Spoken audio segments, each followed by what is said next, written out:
Fala turma, bem-vindo a HT Controls e hoje a gente vai falar sobre o vídeo 2, vamos falar de performance, eficiência e segurança.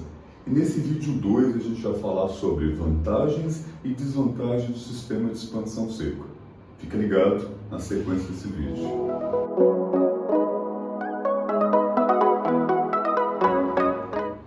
Fala turma, voltando aqui, vamos falar no vídeo 2 do sistema de expansão seca, só que a gente vai falar sobre vantagens e desvantagens do sistema de expansão seca para refrigeração industrial. Bom, falando de vantagens e desvantagens, eu vou começar, na verdade, com a vantagem.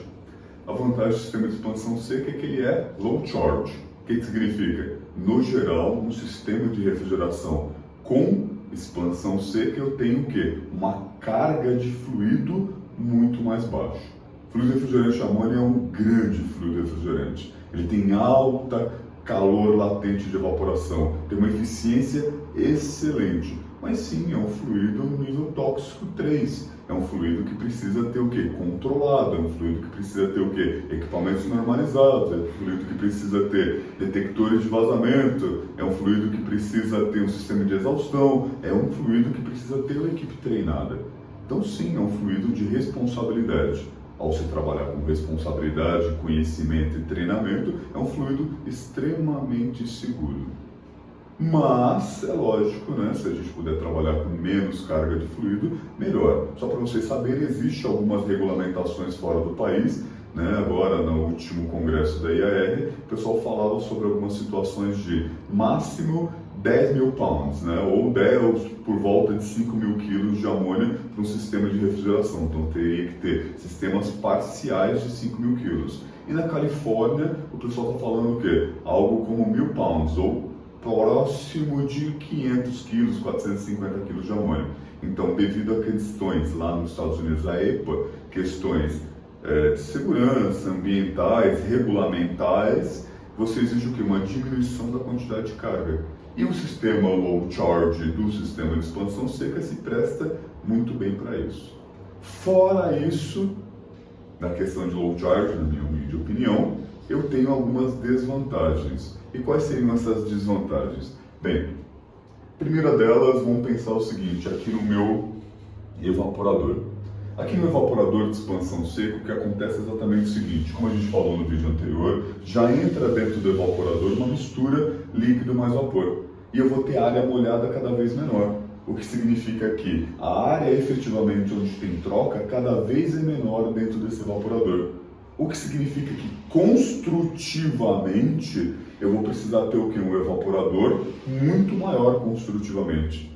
Para ter a mesma área de troca térmica efetiva, eu vou precisar ter o quê? Uma área construtiva maior, então um evaporador maior e mais caro.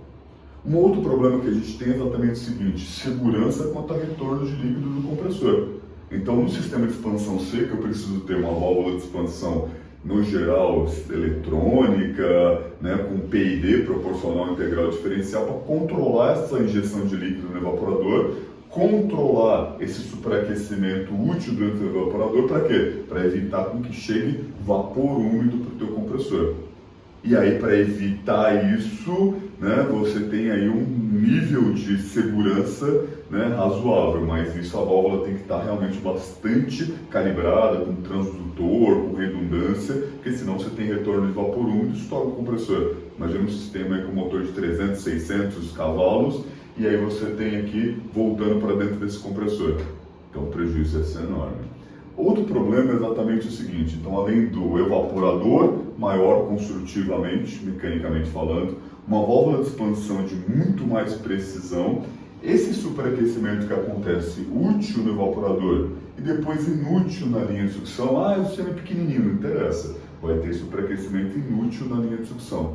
Esses dois superaquecimentos ele vai proporcionar um problema grande ao meu sistema, que é um problema energético. Por quê? Porque o compressor recupera vapor, porque o compressor comprime vapor. Muito bem. Quando eu falo do meu sistema, vou começar a calcular ele, eu verifico o seguinte, que o meu calor do evaporador é massa vezes diferença de entalpia. Quanto de energia cada quilo de fluido refrigerante ganha ao se evaporar.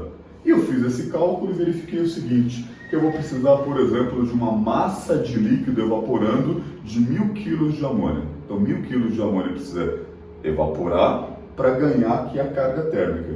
Muito bem. E aí esse vapor gerado vai ter um volume. Nesse caso eu vou ter 1000 kg de amônia evaporado mais a lógica flash gas. Então o que eu vou succionar pelo meu compressor? Esses 1000 quilos, que é o líquido evaporando ganhando a carga térmica, e mais a lógica, eu perdi aqui 10% de flash gas. Então eu vou ter 1100 quilos, né, de fluido refrigerante. Em massa, 1100 quilos. Então vai sair recuperado pelo meu compressor 1100 quilos, vai ser comprimido pelo compressor 1100 quilos, vai sair, entrar no condensador 1100 quilos, sair do condensador 1100 quilos, entrar no dispositivo 1100, sair do dispositivo 1100, entrar no evaporador 1100.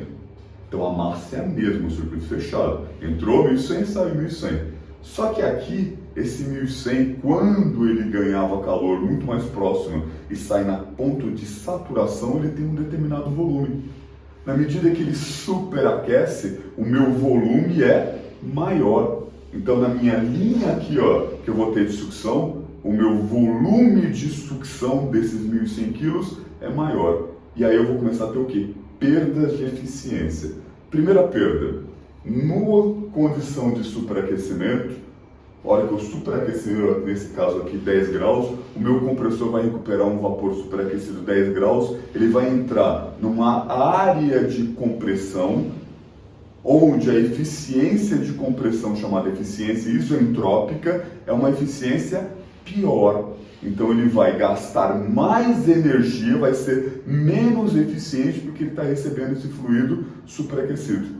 Nessa linha de compressão isentrópica, o fluido refrigerante vai sair na descarga a uma temperatura, a pressão é a mesma, 1249, mas não vai sair mais a 65, vai sair numa temperatura mais alta, 70, 75, o que vai significar o que? Aumento de temperatura de óleo mais arrasto de óleo.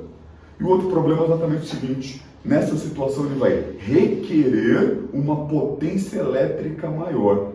Se o seu motor tiver essa sobra de potência elétrica, você está gastando mais energia. Se ele não der, se ele não tiver, o que vai estar acontecendo? Ele vai começar a requerer essa potência, seu motor não tem, a corrente começa a aumentar e ele começa a tirar carga, diminuindo a capacidade para quê? Para equilibrar a taxa de compressão com aquilo que você tem de potência elétrica no motor. Por quê? Porque você está tendo um problema de alta corrente elétrica. Então você tem problema não só para atender o teu sistema em refrigeração, como um problema de aumento de consumo, como um problema de arrasto de óleo, e tem uma outra questão. Como o volume aqui é maior, ele vai recuperar o que? Os 1100 quilos, mas o volume é bem maior. O que significa? Provavelmente esse compressor talvez ele não tenha essa capacidade volumétrica. Então você tem uma perda volumétrica de eficiência. 1100 quilos gera um determinado volume saturado.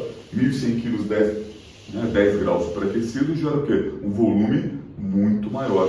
E às vezes você vai precisar fazer o quê? Colocar um outro compressor para compensar, gastando mais energia.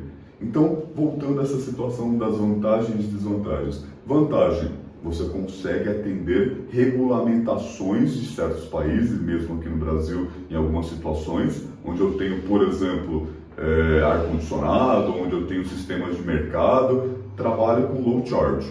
E as desvantagens é um sistema energeticamente um pouco pior e equipamentos, principalmente evaporadores e às vezes compressores, também um pouco maior.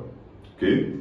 Espero que vocês tenham gostado. Fica ligado que a gente vai continuar falando de sistema de expansão seca e vamos continuar falando o quê? De próximas situações de eficiência.